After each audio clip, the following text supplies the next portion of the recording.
Politicians are also confident of elections. It's just not blind optimism. They kind of overestimate their popularity क्योंकि उन्हें लगता है जैसा हम अपने बारे में सोच रहे हैं वैसा ही पूरा समाज सोच रहा होगा हमारे बारे में. Yo guys, namaskaram. So, Debu Dastak is a platform where we talk on mental health and a lot of other sensitive issues, right?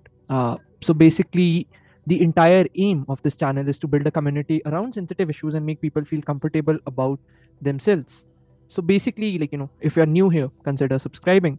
Our mission is to empower you with ideas to live smartly and joyfully. The world is full of suffering, but let us increase our competence to deal with things joyfully. And just a tip, so all these are basically conversations. So I might suggest that you should watch these conversations at 1.5x. You can increase the playback speed through the button in the settings. Cheers and enjoy watching.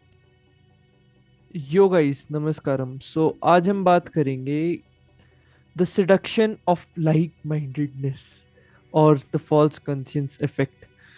So let me start by asking you a simple question. Which type of music do you prefer? Is it rock bands, metal bands, music from 60s, 70s, 80s, or maybe something else, maybe something Hindi or those kind of things?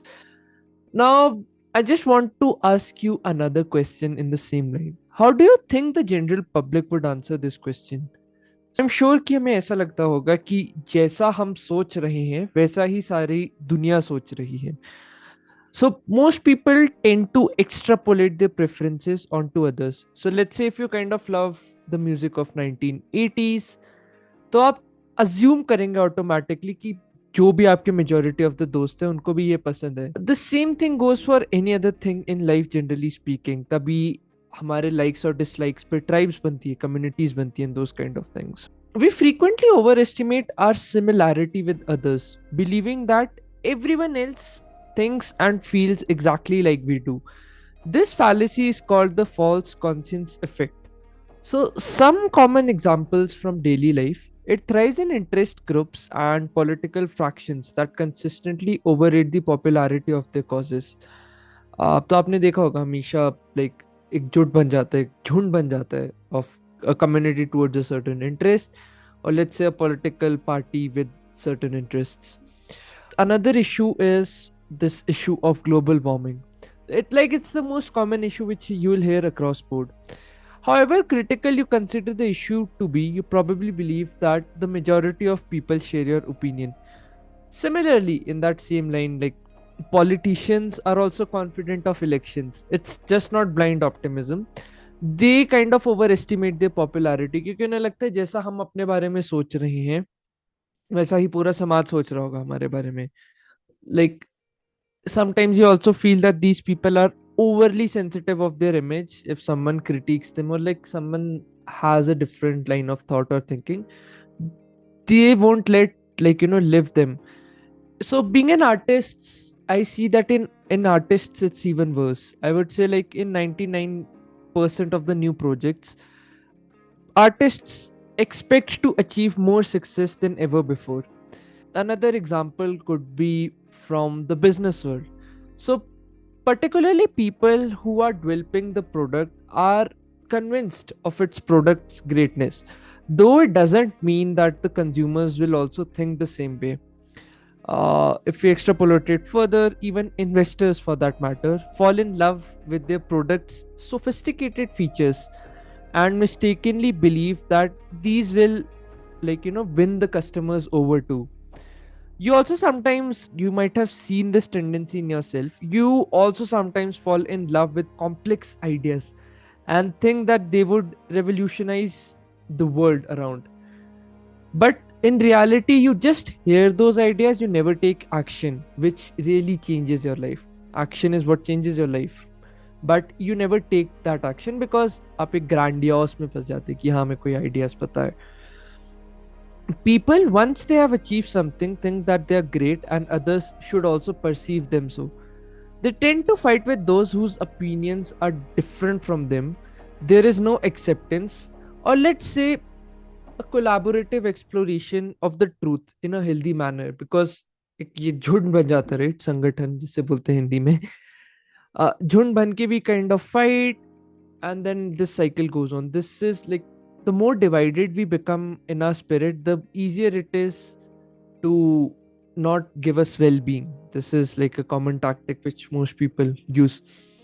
So I think we should kind of agree to disagree and then commit to whatever is needed to be done in that specific situation, like speaking from a work context. So let me just now pull an example from psychology. So there was this famous Stanford psychologist called Lee Ross, and he had hit this upon in 1977. So what he had done, like उन्होंने एक study conduct की थी. सो उन्होंने एक sandwich board बनाया था जो which was a shining board in which he had written eat at Joe's, and like had asked randomly selected students to wear it around the campus for 30 minutes. They also, and उनको एक और task मिला था, they also had to estimate how many other students would put themselves forward for the task.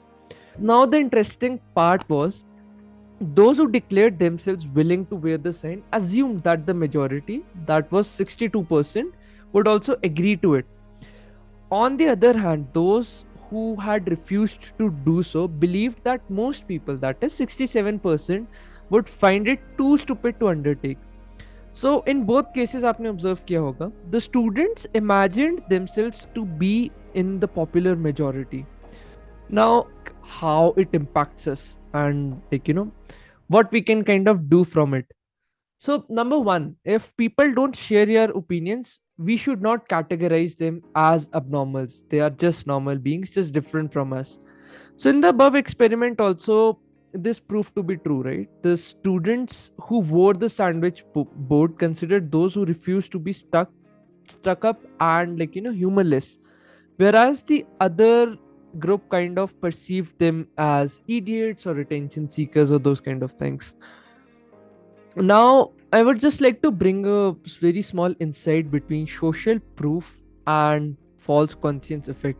So social proof is like an evolutionary thing where the influence of outside situations are involved, like they impact us.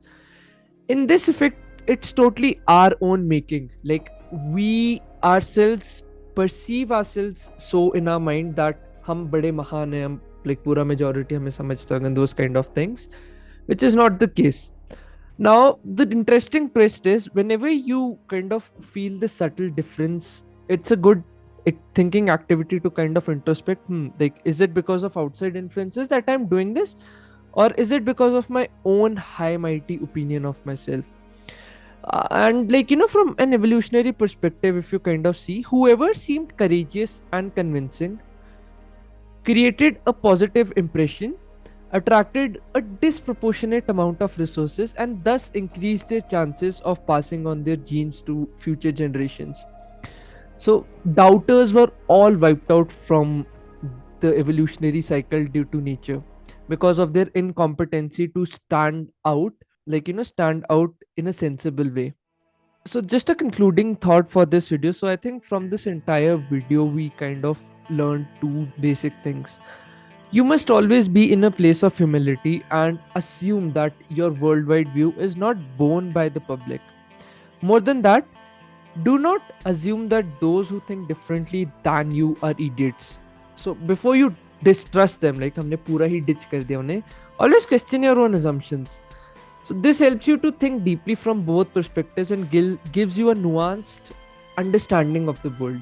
So I would like to end with some quotes. One is from Oscar Wilde, in which he says, "In all matters of opinion, our adversaries are completely insane." And the second quote is from George Bernard Shaw. He says, "Never do unto others as you would have them do unto you. Their tastes may be different." So yeah, this is a small video. Just let me know what you think about it. This is Debashish Pindra from debukidastak signing off. Cheers.